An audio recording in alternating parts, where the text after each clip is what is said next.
Captain Jake Morrison stood on the bridge of his ship watching the stars streak past the viewport.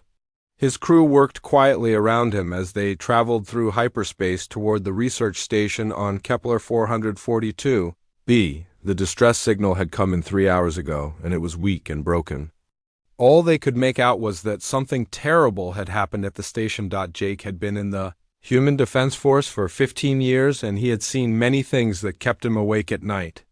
But something about this distress call made his stomach turn. The research station was supposed to be one of the safest places in human space. It was protected by the Galactic Council and housed scientists who studied alien plants and animals. Nothing dangerous ever happened there. "Captain, we are dropping out of hyperspace in 30 seconds, said Lieutenant Amy Foster from her position at the navigation console. Jake nodded and straightened his uniform. He had a bad feeling about what they would find when they arrived. The ship shuddered as it dropped back into normal space, and immediately the crew could see that something was very wrong. The research station was dark, and pieces of metal floated around it like a cloud of debris. Several of the outer sections had been blown apart, and Jake could see bodies floating in the vacuum of space. "Get me a scan of the station," Jake ordered. The science officer ran his instruments over the wreckage and shook his head. "Sir, I am reading 17 life signs, but they are very weak. Most of the station has been destroyed, and life support is failing in the remaining sections." Jake felt his jaw tighten. There had been over 200 people on that station, including families with children. If only 17 were still alive, then someone had committed mass murder. "Prepare the rescue shuttles and get medical teams ready. We need to get those survivors off the station before it loses what little atmosphere it has left." The rescue took 2 hours, and Jake watched as his people pulled 17 broken and terrified humans from the wreckage. Most of them were unconscious, and all of them showed signs of severe trauma. The medical team worked frantically to save them as they were brought aboard Jake's ship. When the survivors were stable enough to talk, Jake went to the medical bay to speak with them. The first person he found awake was Dr. Lisa Carter, a xenobiologist who had been working on the station for 3 years. Her left arm was in a cast, and she had burn marks on her face, but her eyes were clear and angry. "Dr. Carter, I am Captain Morrison. Can you tell me what happened to your station?" Jake asked as he sat down beside her medical bed. Lisa looked at him for a long moment and then began to speak in a voice that shook with rage. "They came in the night," she said. "Ships that looked like nothing I had ever seen before. They used some kind of weapon that cut through our shields like they were made of paper. But Captain, that is not the worst part. The worst part is that they were not pirates or raiders. They were Zephyrians, and they had official Galactic Council authorization codes." Jake felt his blood run cold. The Zephyrians were one of the most powerful species in the Galactic Council, and they had always claimed to be friends of humanity. If they had attacked the station, then something was very wrong with the political situation in the galaxy. "Dr. Carter, are you certain they were Zephyrians?" Jake asked. Lisa nodded and reached under her pillow to pull out a small data device. "I managed to record everything. The attack, the codes they used, and what they said when they boarded the station. Captain, what I'm about to tell you will change everything. You think you know about the Galactic Council?" Jake took the device and plugged it into his portable computer. The screen filled with security footage from the station showing tall, thin aliens with gray skin and large black eyes. They moved through the corridors, killing anyone who tried to resist and taking others prisoner. But what made Jake sick to his stomach was that they were specifically targeting humans who looked young and healthy. "They were not here to destroy the station," Lisa continued. "They were here to take people. Specific people. They had lists, Captain. Lists with names and ages and genetic information. They knew exactly who they wanted, and they took them." The footage showed Zephyrians forcing human prisoners into transport ships while their leader spoke to someone on a communication device. Jake turned up the volume and heard the alien speaking in perfect English. "The specimens have been collected, according to your specifications. The young ones will be especially useful for the neural interface experiments." Jake felt his hands shake as he watched the recording. "Dr. Carter, how many people did they take?" he asked. Lisa closed her eyes and took a deep breath before answering. 43 people, Captain, mostly young adults and children. The youngest was only 6 years old. Jake stared at the screen as the implications of what he was seeing hit him. The Galactic Council was not just allowing humans to be taken for experiments. They were ordering it. Dr. Carter, I need you to tell me everything. You know about these experiments? Every detail, no matter how small. Lisa sat up in her bed despite the pain from her injuries. Captain, for the past year we have been finding things. Strange things. Bodies of humans who had been reported missing from colony worlds. They were found on uninhabited planets with signs of surgical procedures that no human doctor would ever perform. We thought they were isolated incidents, but now I know the truth. She pulled up files on Jake's computer showing photographs and medical reports that made him want to be sick. Humans who had been cut open and put back together. Humans with alien technology implanted in their brains. Humans who had been exposed to diseases that slowly ate away at their bodies while they were kept alive to observe the effects. The Zephyrians have been using humans as test subjects for decades, Lisa said. They think we are inferior beings who exist only to serve their scientific purposes. But Captain, that is not the worst part. The worst part is that the Galactic Council knows about it and they approve of it. Jake looked at the files and felt something cold and hard form in his chest. These were not just random crimes committed by individuals.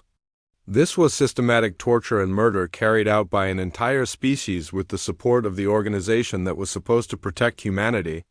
Dr. Carter, I need you to copy all of this data and prepare a full report. I'm going to contact Earth Command and tell them what we have found. But first I need to know something. Do you have any idea where they might be taking the people they captured? Lisa nodded slowly. I managed to intercept part of their communication before they destroyed our systems.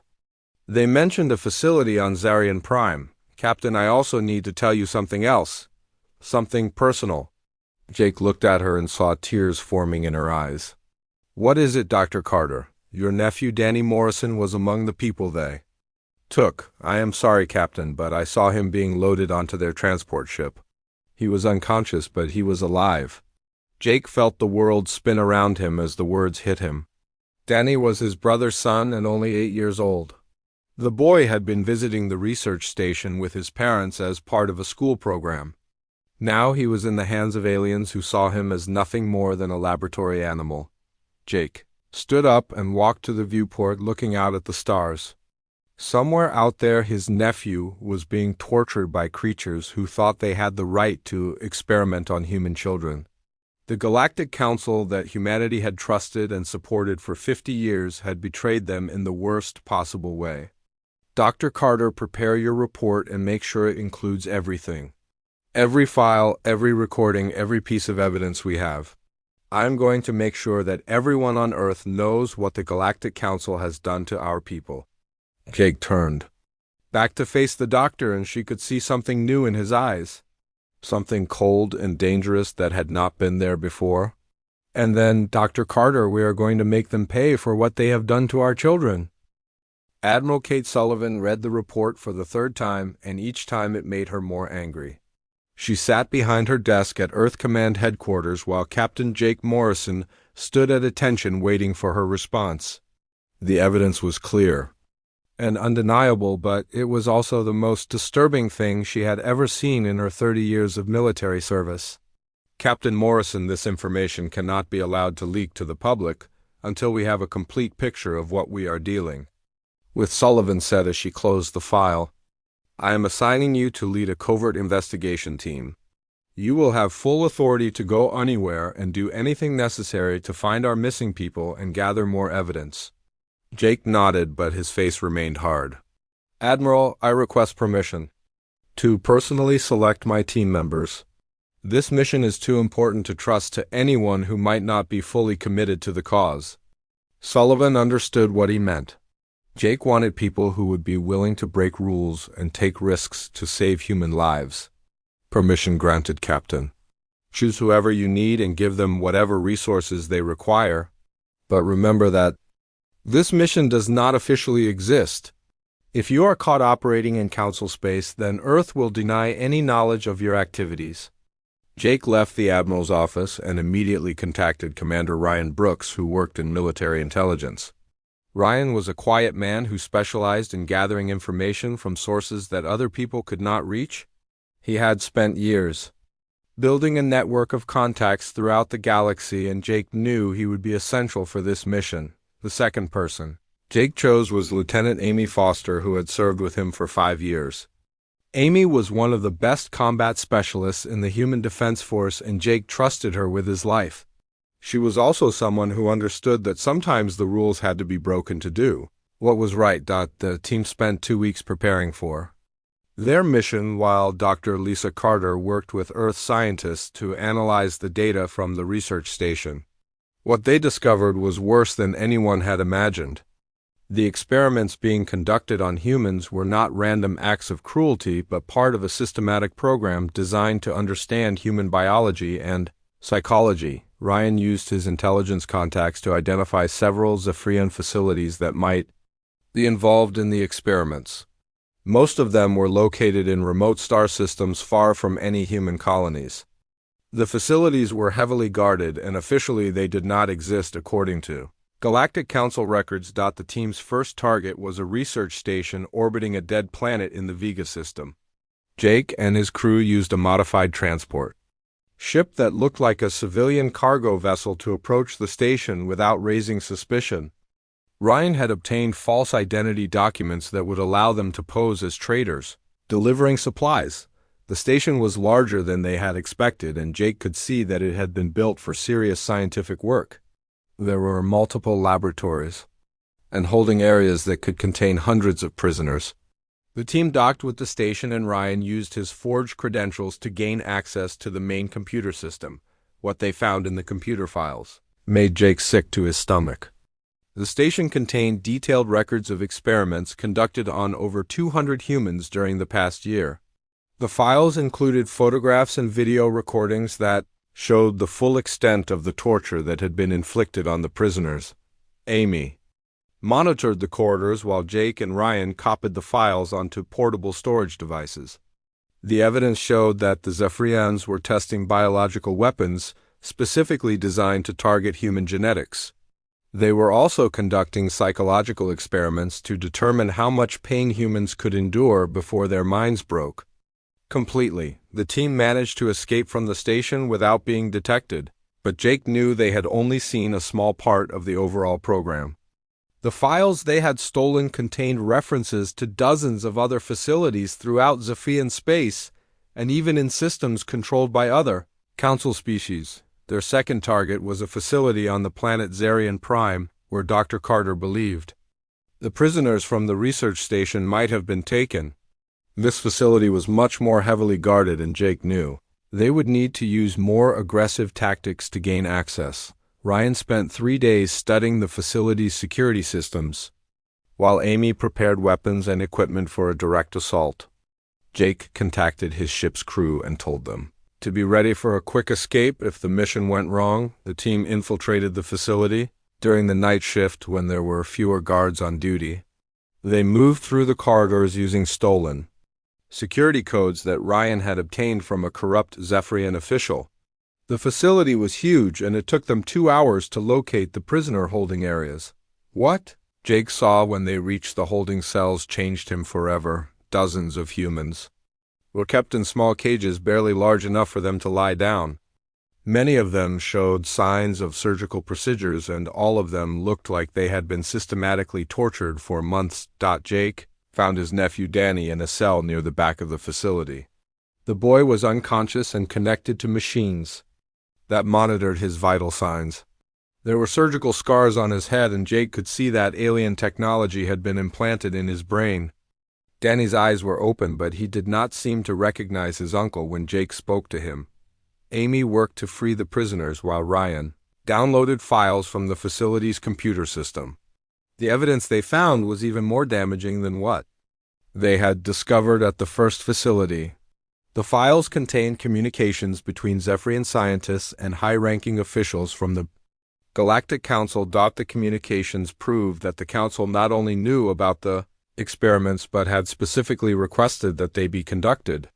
Council Chairman Vorthok had personally signed orders authorizing the capture of human subjects for biological weapons research. The goal was to develop diseases that could kill large numbers of humans while leaving other species unharmed. Jake carried Danny out of the facility while Amy and Ryan led the other prisoners to their escape ship. Many of the prisoners were too weak to walk and had to be carried by the rescue team. Jake looked at the faces of the people they were saving and saw the same expression in all of their eyes. They had been broken by what had been done to them and might never fully recover. The team managed to escape from Zarian Prime, but Jake knew their mission was far from over. The files they had stolen contained evidence of a conspiracy that went to the highest levels of the Galactic Council. The Council had not just allowed humans to be tortured and killed. They had ordered it as part of a plan to eliminate humanity. As a threat to their power, Dr. Carter examined the rescued prisoners and confirmed Jake's worst fears. Many of them had been infected with experimental diseases that were designed to be contagious among humans. The Zephyrians had been using them as test subjects to perfect biological weapons that could be used against human colonies. Jake sat beside his nephew's bed in the ship's medical bay and watched the boy sleep. Danny had not spoken since his rescue, and the doctors were not sure if the damage to his brain could be repaired.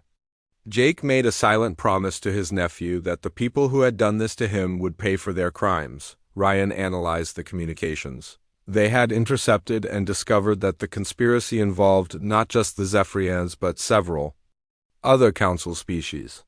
The plan was to gradually weaken humanity through disease and targeted attacks until they were too weak to resist a full-scale invasion. Jake realized that what they had discovered was not just evidence of war crimes, but proof that the Galactic Council was planning genocide against the human species. The organization that humanity had trusted for 50 years was preparing to wipe them out completely. The team returned to Earth with their evidence and the rescued prisoners. Jake knew that what they had learned would change everything about humanity's relationship with the galaxy. The time for diplomacy and cooperation was over. Now it was time for war. President Helen Garcia stood before the massive screen in the emergency session room at Earth Command, watching the medical teams work on the rescued prisoners. The images were being broadcast live from the hospital where Jake Morrison had brought the survivors of the Zephyrian experiments. What she saw on that screen made her question everything she had believed about humanity's place in the galaxy. Jake stood beside her as Dr. Lisa Carter explained the medical findings to the assembled government officials.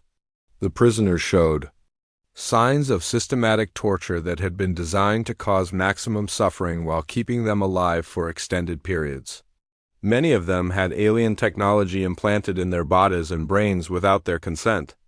Madam President, the evidence is overwhelming, Jake said as he handed her a datapad containing the files his team had stolen from the Zephyrian facilities.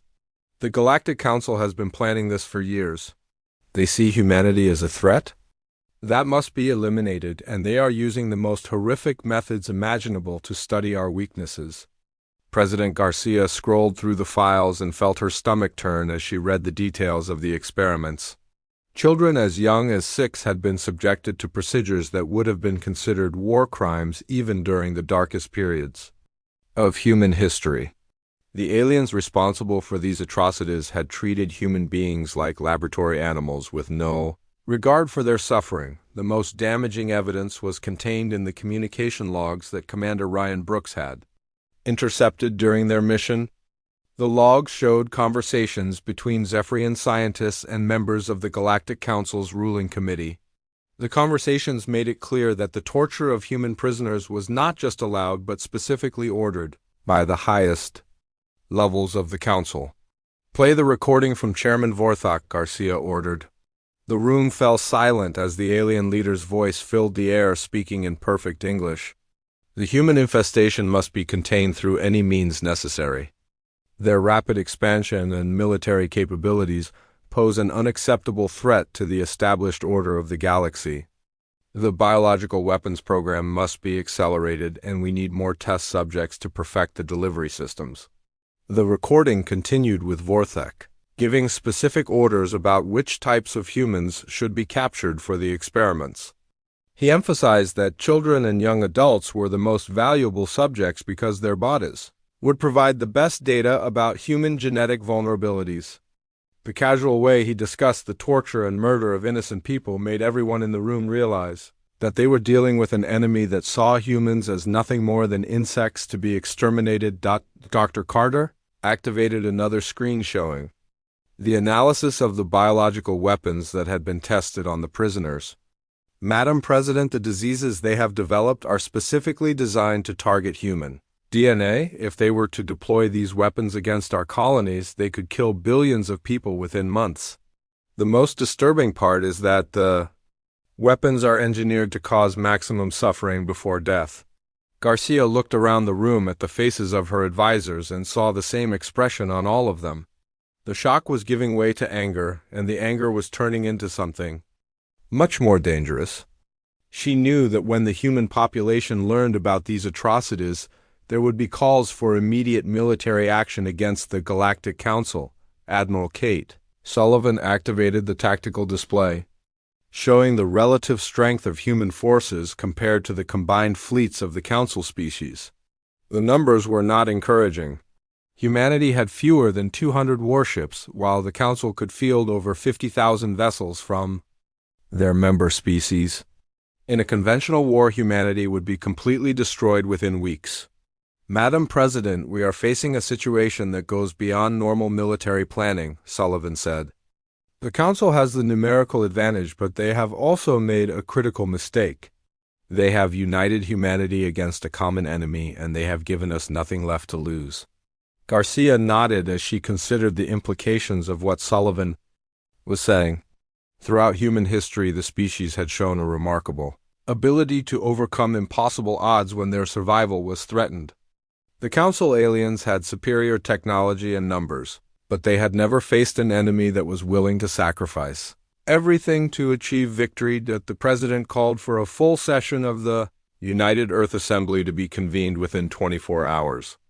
Every human colony world would send representatives to hear the evidence and decide how humanity should respond to the Council's betrayal. Garcia knew that the decision they made in that session would determine whether the human species survived or was wiped out completely. While the politicians prepared for their debates, Jake Morrison sat beside his nephew's bed in the hospital ward. Danny had been awake for short periods, but he had not spoken since his rescue. The doctor said that the alien technology implanted in his brain had damaged his ability to process language and emotions. The boy who had once been full of life and curiosity was now a silent shadow of his former self. Jake held Danny's hand and felt the anger building inside him like a fire that would never be extinguished. The aliens who had done this to his nephew and thousands of other innocent people were still out there planning more atrocities. The Galactic Council that had ordered these experiments was still in power and still considered humanity to be a problem that needed to be solved. Dr. Carter entered the room carrying a tablet with the latest medical reports. Captain Morrison, I have finished my analysis of the biological weapons we found in the Zephyrian facilities. The news is worse than we thought.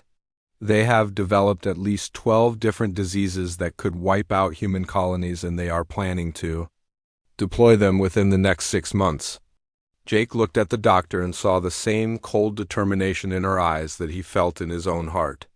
Dr. Carter, I want you to do something for me. I want you to analyze those weapons and figure out how to turn them against the species that created them.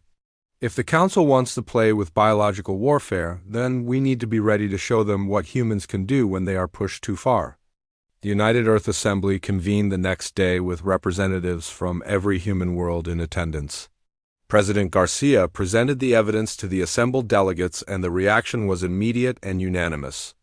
The recording of Chairman Vorthic's orders caused several delegates to demand immediate military action, while others called for the complete destruction of the Council species. The debate lasted for hours, but the outcome was never in doubt. Humanity had been betrayed by the organization they had trusted, and their children had been tortured by aliens who saw them as inferior beings. The Assembly voted unanimously to reject any further diplomatic contact with the Galactic Council and to prepare for war. Garcia stood before the Assembly as the vote was announced and felt the weight of history on her shoulders. The Galactic Council has made their choice, and now we must make ours. They have shown us that they see human children as nothing more than test subjects for their weapons. They have proven that they will never accept us as equals and will always seek to destroy us. The President paused and looked around the room at the faces of the human representatives. I am authorizing Admiral Sullivan to begin immediate mobilization of all human military forces.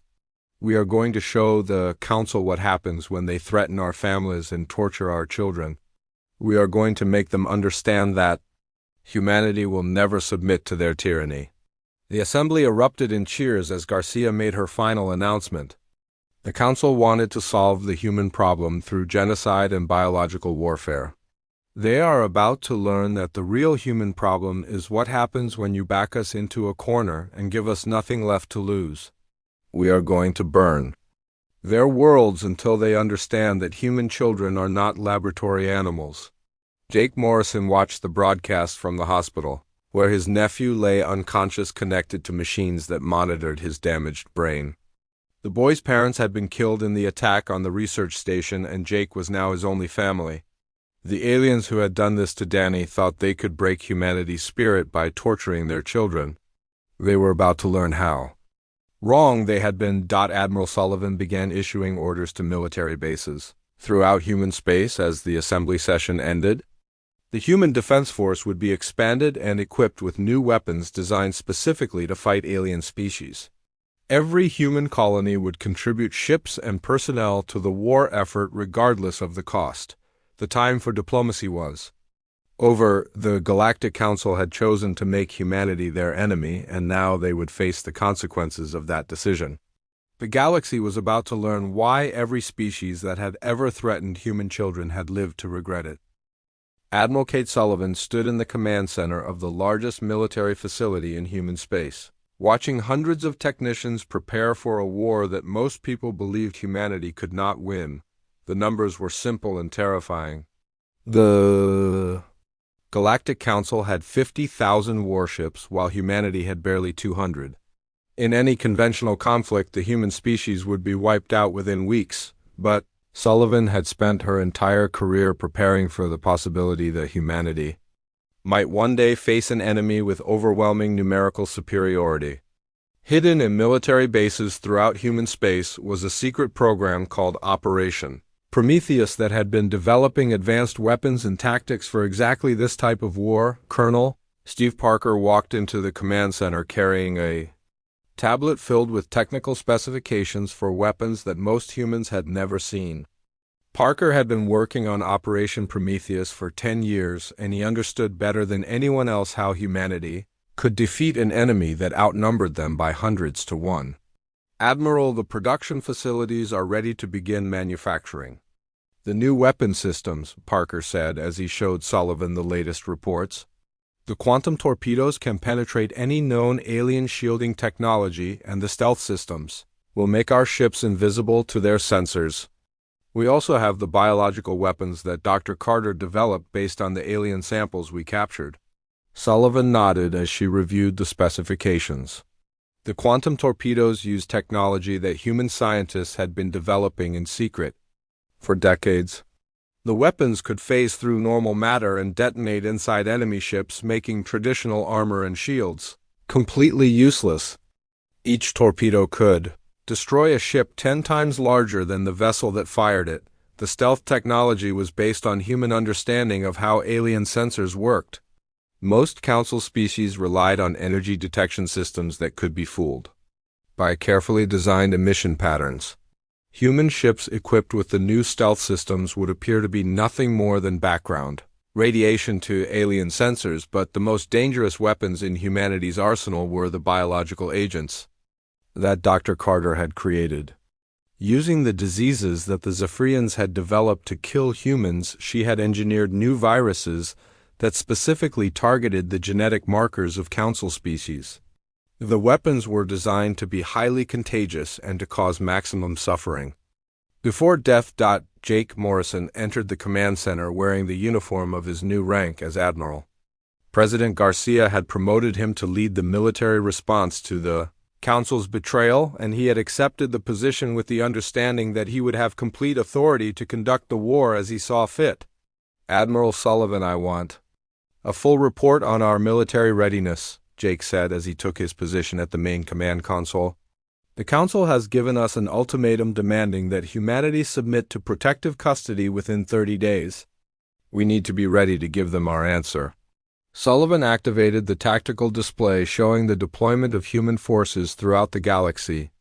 Admiral Morrison, we have 187 combat vessels ready for immediate deployment. Another 50 ships are being retrofitted with the new weapon systems and will be ready within 2 weeks. The ground forces are being equipped with weapons designed specifically to fight alien species.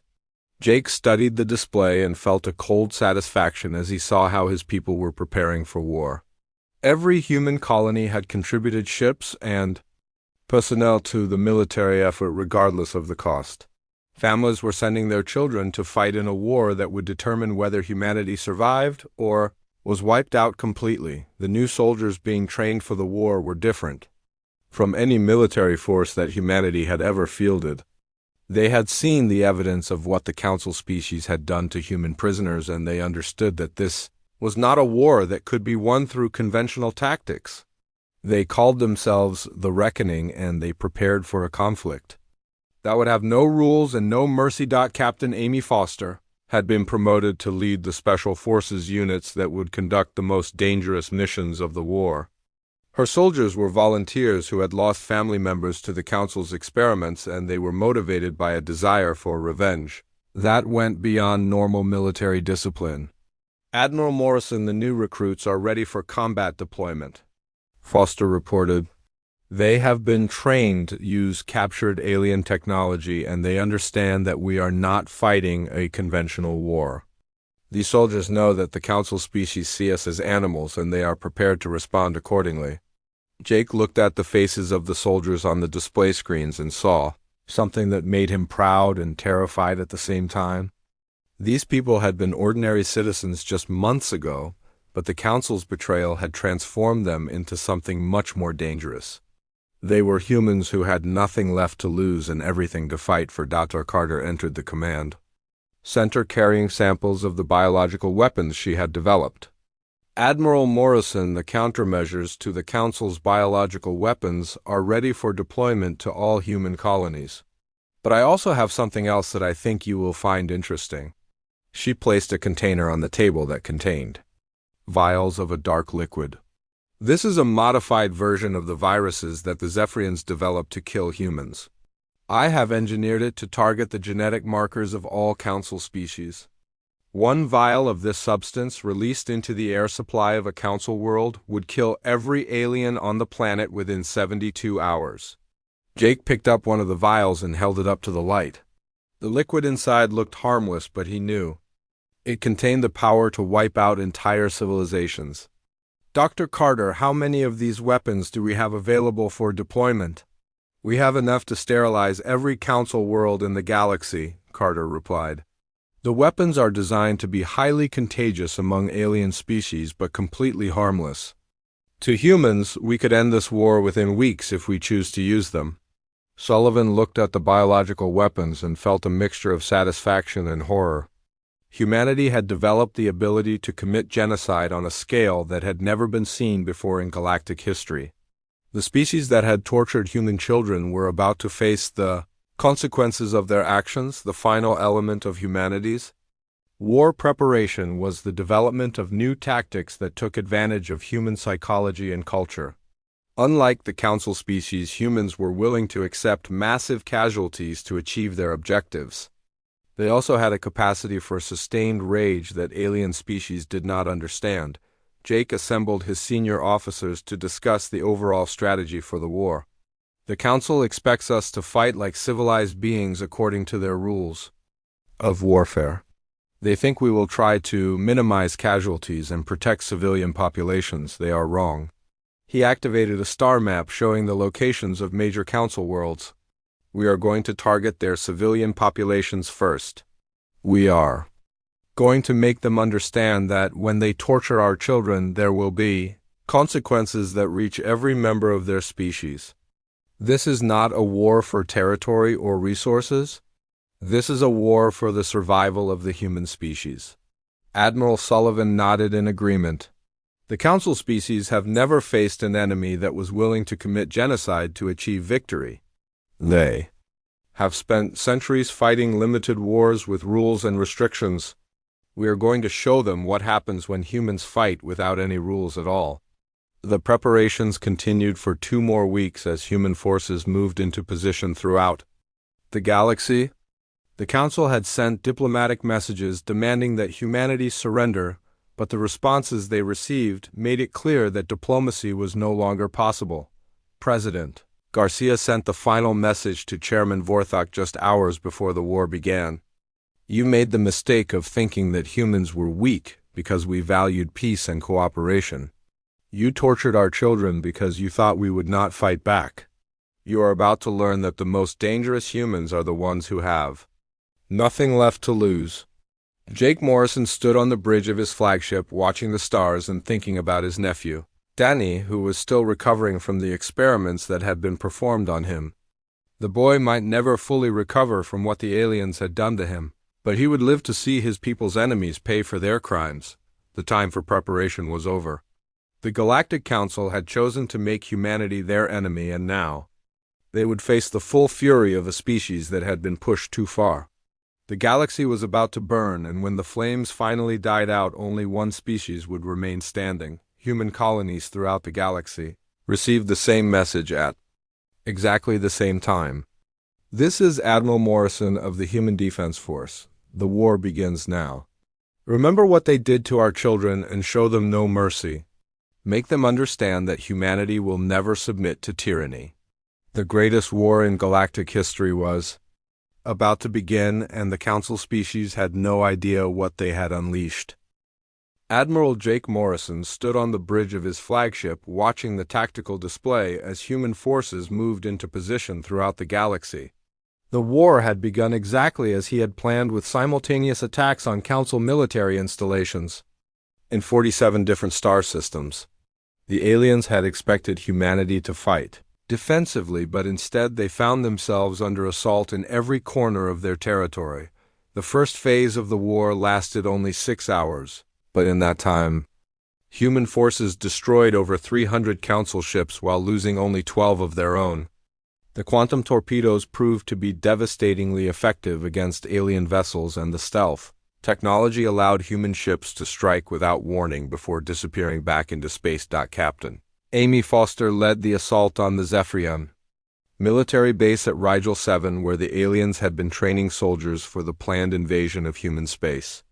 Her forces used the new biological weapons to kill every alien in the facility within minutes, while leaving the human prisoners they found there completely unharmed. Admiral Morrison, the first wave targets have been eliminated, Foster reported over the communication system. We have rescued over 200 human prisoners from the Zephyrian facilities, and we have confirmed that the aliens were preparing to deploy biological weapons against our colonies within the next month. Jake felt a cold satisfaction as he listened to the reports coming in from all over the galaxy. The Council had believed that humanity would be paralyzed by fear when faced with their ultimatum, but instead they had awakened something that would not stop until every alien world was burning. The species that had tortured human children were about to learn what real terror felt like. The second phase of the war began when human forces started targeting civilian populations on Council worlds. This was not the limited warfare that the aliens were accustomed to, but total war designed to break the enemy's will to continue fighting. Jake had made the decision that since the Council saw humans as animals, then humanity would respond with the fury of cornered beasts. Admiral Kate Sullivan coordinated the attacks on the major Council worlds, while Jake focused on the assault against Zarian Prime, where his nephew had been tortured. The planet was heavily defended, but human forces had advantages that the aliens had never faced before. They fought with a desperation and rage that made them willing to sacrifice everything to achieve victory. The battle for Zarian Prime lasted 3 days, and when it was over, the planet's surface was covered in radioactive ash. Jake had personally led the ground assault on the research facility where Danny had been held, and he had made sure that every Zephyrian scientist involved in the experiments died slowly and painfully. Dr. Lisa Carter had accompanied Jake to the planet carrying samples of the biological weapons that would be used to sterilize the world's population. Admiral Morrison, the viral agents are ready for deployment. Once we release them into the atmosphere, every Zephyrian on this planet will be dead within 72 hours. Jake looked out at the ruins of the research facility where thousands of human prisoners had been tortured and killed over the years. The aliens who had worked in this place had treated human children like laboratory animals, and now they would pay the ultimate price for their crimes. "Deploy the weapons, Dr. Carter," Jake ordered. "Make sure that no alien on this world survives to see another sunrise. I want this planet to serve as an example of what happens when anyone threatens human children." The biological weapons were released into Zarian Prime's atmosphere, and within hours the planet's alien population began to die. The viruses spread rapidly through the air and water supply, killing every Zephyrian they encountered while leaving the rescued human prisoners completely unharmed. Jake watched from orbit as the last signs of alien life disappeared from the planet's surface. The world that had been used as a center for anti-human research was now a dead rock that would serve as a monument to the consequences of crossing humanity. The war continued for 6 more months as human forces systematically destroyed every council world that had supported the experiments on human prisoners. The aliens tried to surrender multiple times, but Jake and the other human commanders refused to accept anything less than total victory. Chairman Vorthak sent desperate messages to Earth begging for mercy and claiming that he had been misled by his advisors about the true nature of the anti-human programs. Jake responded by sending him footage of the experiments that had been conducted on human children, along with a simple message about what would happen to any alien who harmed innocent humans. The final battle of the war took place at Centauri Station, where the Galactic Council had maintained their headquarters for over 1,000 years. The station was the most heavily defended installation in the galaxy, but human forces had developed tactics that made traditional defenses useless. Jake led the assault personally because he wanted to face Chairman Vorthak in person and make him understand the price of his crimes. The battle for the station lasted 12 hours, and when it was over, the massive structure was burning as it fell into the system's star. Jake found Vorthak in the council chamber, surrounded by the bodies of his advisors who had died trying to escape the human assault. The alien leader was wounded and terrified as Jake approached him with a weapon designed to cause maximum pain before death. "You begged for mercy, Chairman Vorthak," Jake said as he looked down at the creature who had ordered the torture of human children. "You claimed that you were just following orders and that you never meant for innocent people to be harmed. Do you remember what you said about the human infestation that needed to be contained?" Vorthak tried to speak, but Jake cut him off. "You should have thought about mercy before you hurt our children. You should have remembered that humans are not animals that can be experimented on without consequences. Now you are going to learn what happens when you make humanity your enemy." Jake killed Vorthak slowly, using the same methods that the aliens had used on human prisoners. The alien leader's screams echoed through the burning station as Jake made sure that he experienced every moment of pain that he had inflicted on innocent children. The war ended with the complete destruction of the Galactic Council and the deaths of over 90% of the populations on worlds that had supported the anti-human programs. The surviving aliens were placed under strict human control, and their worlds were occupied by military forces that would ensure they never again threatened human children. 3 years after the war ended, Jake Morrison stood in the hospital on Earth watching his nephew Danny play with other children who had been rescued from the alien experiments. The boy had recovered much of his ability to speak and function normally, but he would always carry the scars of what had been done to him. Danny looked up at his uncle and smiled. "Uncle Jake, will the bad aliens ever come back to hurt us again?" he asked. Jake knelt down and put his hand on the boy's shoulder. "No, Danny, they will never hurt you again. We made sure of that."